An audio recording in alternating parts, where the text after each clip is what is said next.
প্রিয় দর্শক, ৫ই সেপ্টেম্বরের শুক্রবারের সকালের পত্রিকা দেখছিলাম।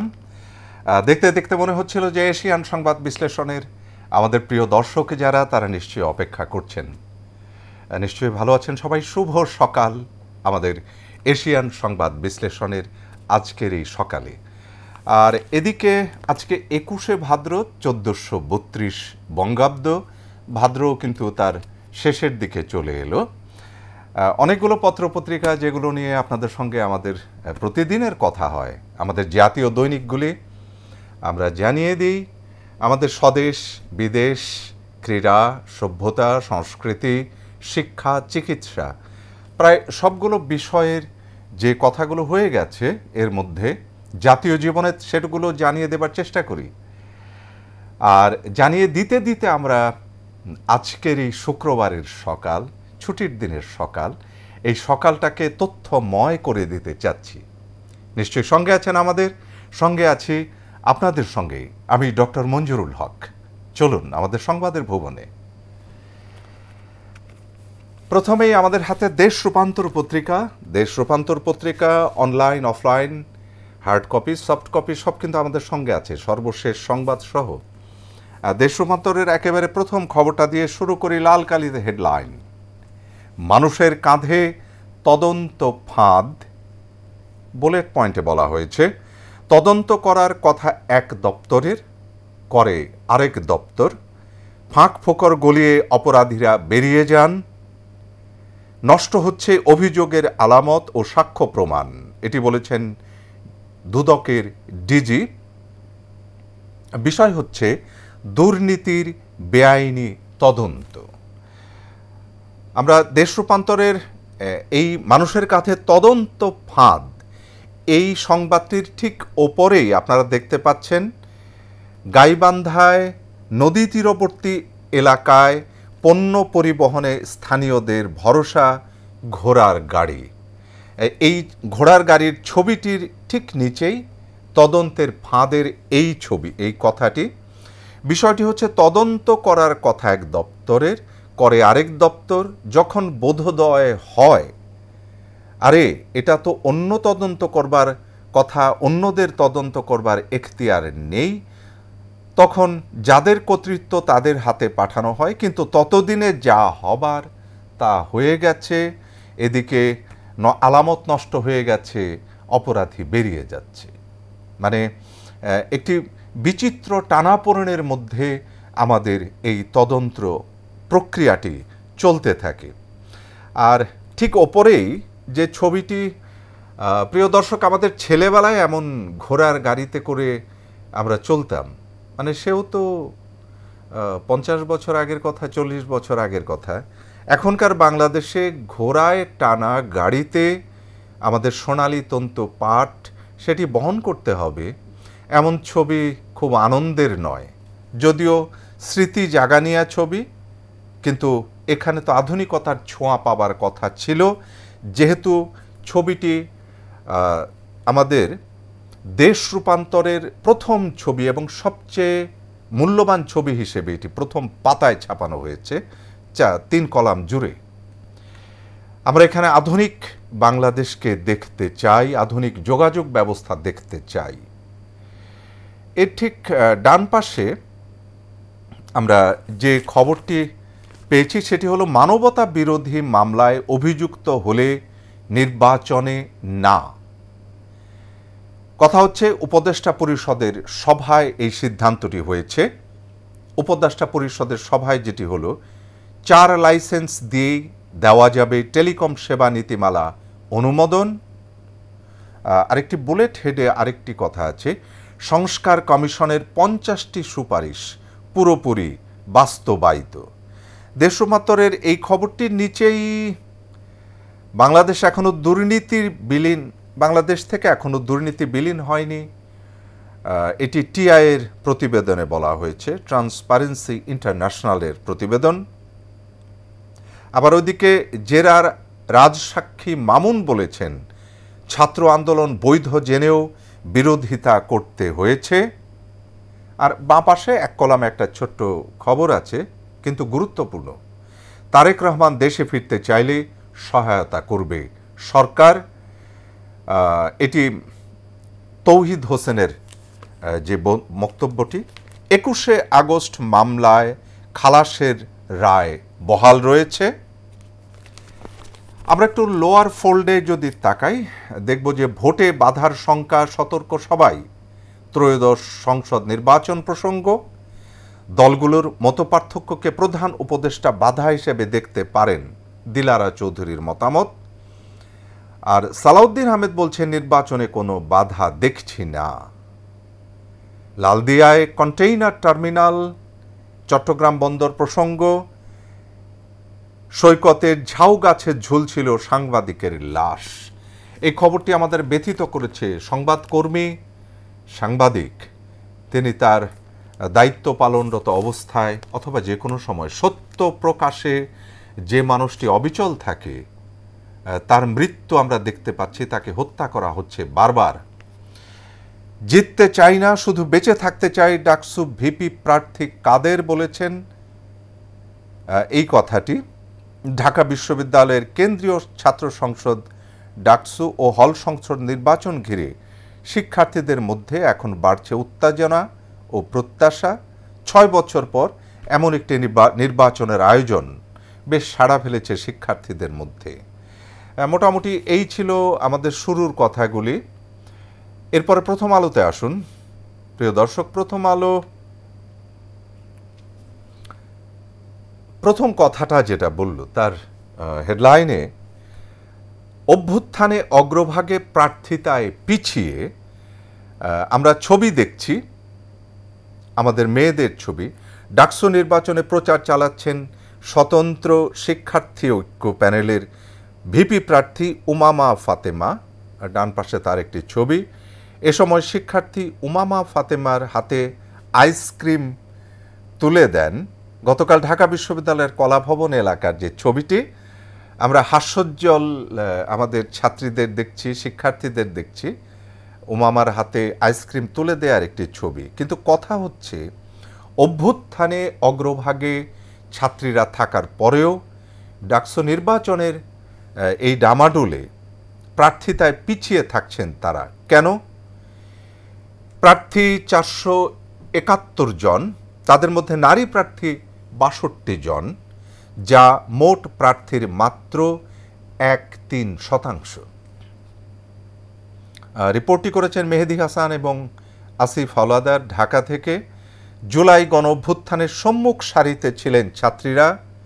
আইন শৃঙ্খলা রক্ষাকারী বাহিনীর নির্যাতন, গুলি মোকাবেলা করে ছাত্রদের সঙ্গে সমানে কাঁধে কাঁধ মিলিয়ে তারা এগিয়ে গেছেন, কিন্তু প্রার্থিতায় তারা একটু পিছিয়ে, এই খবরটি আমরা পেয়েছি। আচ্ছা, পাশাপাশি প্রথম আলো আরেকটি খবর দিল, আসুন একটু দেখি। উচ্চ কক্ষে পিআর নিয়ে গণভোটের চিন্তা। ঐকমত্য কমিশন জুলাই সনদ ও বাস্তবায়নের পদ্ধতি নিয়ে সুপারিশ আগামী সপ্তাহে দলগুলোর কাছে পাঠানো হবে। বাস্তবায়নের পদ্ধতি জুলাই সনদের অংশ হবে না। এই হলো এই প্রতিবেদনটির অন্যতম কথা। অধ্যাপক আলী রিয়াজ, সহসভাপতি জাতীয় ঐকমত্য কমিশন, তিনি বলেছেন কমিশন জুলাই সনদের চূড়ান্ত রূপ দাঁড় করিয়েছে। সনদ বাস্তবায়নের পদ্ধতি কি হতে পারে তা নিয়ে কমিশন পরামর্শ দেবে। কিছু ক্ষেত্রে সাংবিধানিক আদেশ সহ একাধিক বিকল্প, সংবিধান সংশ্লিষ্ট নয় এমন প্রস্তাব অধ্যাদেশ ও নির্বাহী আদেশের মাধ্যমে বাস্তবায়ন, সনদের অঙ্গীকারে পরিবর্তন আসছে, এই খবরটি আমরা পেয়েছি। এই যে ট্রাইব্যুনালে অভিযোগ দাখিল করলেই নির্বাচনের যোগ্যতা হারানোর যে খবরটি, এটি বলে দিই।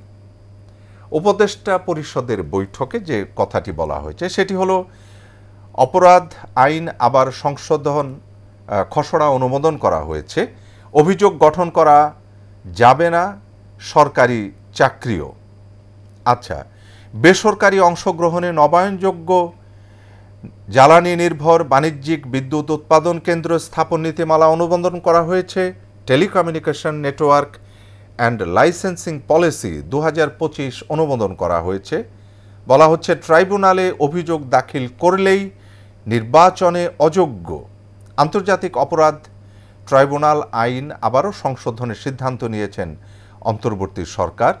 এতে মানবতা বিরোধী অপরাধে অভিযুক্ত কোনো ব্যক্তির বিরুদ্ধে আনুষ্ঠানিক অভিযোগ দাখিল করা হলে তিনি সংসদ সদস্য বা স্থানীয় সরকার প্রতিষ্ঠানের প্রতিনিধি, জনপ্রতিনিধি নির্বাচিত হতে পারবেন না।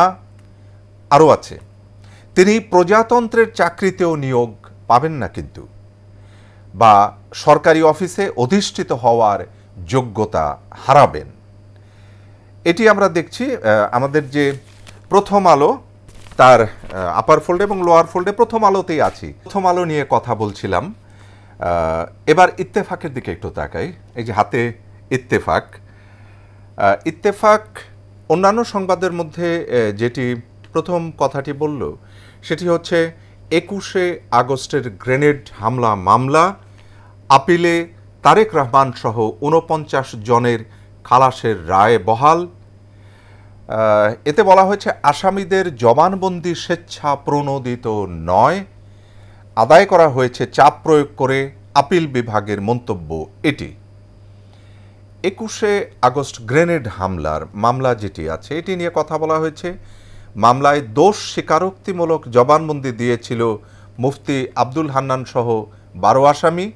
আসামিদের দেওয়া জবানবন্দির ভিত্তিতে সাজা দেয়া হয়েছিল বিএনপি ভারপ্রাপ্ত চেয়ারম্যান তারেক রহমান সহ 49 জনকে। কিন্তু সে প্রক্রিয়ায় আসামিদের কাছ থেকে যে ধরনের প্রক্রিয়াতে এই জবানবন্দি আদায় করা হয়েছে সেগুলো স্বেচ্ছা প্রণোদিত ছিল কিনা তা নিয়ে গুরুতর সন্দেহ সৃষ্টি হয়েছে বলে অভিমত আপিল বিভাগের। আর ও কারণেই ওই জবানবন্দির ভিত্তিতে সব আসামিকে দেয়া সাজা বাতিল করে হাইকোর্টের যে রায় দেয়া হয়েছিল এটি বাতিল করে তা বহাল রেখেছেন দেশের সর্বোচ্চ আদালত। এটি আমরা পেয়েছি ইত্তেফাকের অন্যতম খবরে। আবার এটিও রয়েছে ট্রাইব্যুনালে চার্জশিট গৃহীত হলেই নির্বাচনে অযোগ্য উপদেষ্টা পরিষদের বৈঠক। এই খবরটি কিন্তু আমরা প্রথম আলো থেকে এর আগেও জানিয়ে দিয়েছি।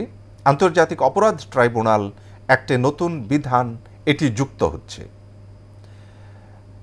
আর একটু ডান দিকে আবু সাইদের ময়নাতদন্ত প্রতিবেদনে বিলম্বের কারণ জানতে সালমান ফোন দেন। পুনঃ জবানবন্দি ও জেরার জবাবে আইজিপি মামুন। নিচের দিকে বাগেরহাটে কমেছে একটি আসন পুনর্বিন্যাস কিন্তু করা হচ্ছে। প্রিয় দর্শক, আপনারা জানেন 300 আসনের সীমানার চূড়ান্ত গেজেটে বাগেরহাট থেকে একটি আসন ছুট পড়ে গেছে।